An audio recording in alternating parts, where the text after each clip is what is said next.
మొత్తానికి మూడోపారి మోడీ సారు ప్రధాని అవ్వుడు కురిసి ఎక్కువ నడిచింది. కానీ దేశంలో 28 రాష్ట్రాలు అంతటా సారొక్కడే పనులు సగబెట్టలేడు కదా. నలుగురికి తలా ఓ పని అప్పచెప్తే ఏలువడి రువ్వడిగా నడుస్తుంది. గిట్లనే రాష్ట్రాలకు కావాల్సిన పనులు రావాల్సిన సాయం గురించి ముఖ్యమంత్రులు ఢిల్లీకి వస్తుంటారు. ఆ శాఖ ఎవరు చూస్తున్నారో వాళ్ళని కలిస్తే జల్దిన అయితే అన్నట్టు. మరి చూద్దాం పాండ్రి మోడీ సారు బలగంలా ఎవరెవరు ఏ పనులు చూస్తారో.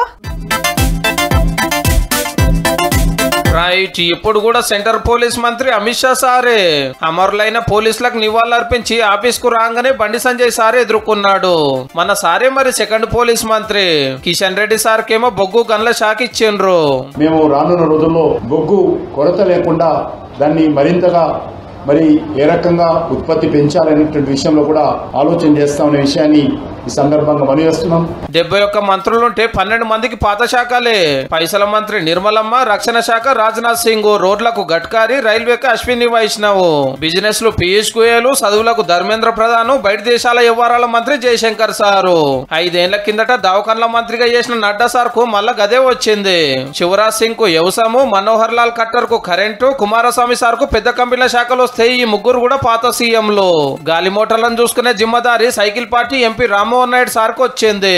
టీడీపీ ఫేమస్ అని చంద్రశేఖర్ గారికి ఊళ్ళని డెవలప్ చేసే శాఖనిస్తే బీజేపీ శ్రీనివాస వర్మ సారు కంపెనీల శాఖకు సెకండ్ మంత్రి. కేరళలో బీజేపీకి గెలిచిన సురేష్ గోపి సారు టూరిజం శాఖను చూసుకోవాలి. మున్పు ఒక్కలే ఉండే, ఇప్పుడు 2 ఉన్నారు. జర తెలంగాణకి ఎక్కువ పైకందేండి సాలరు.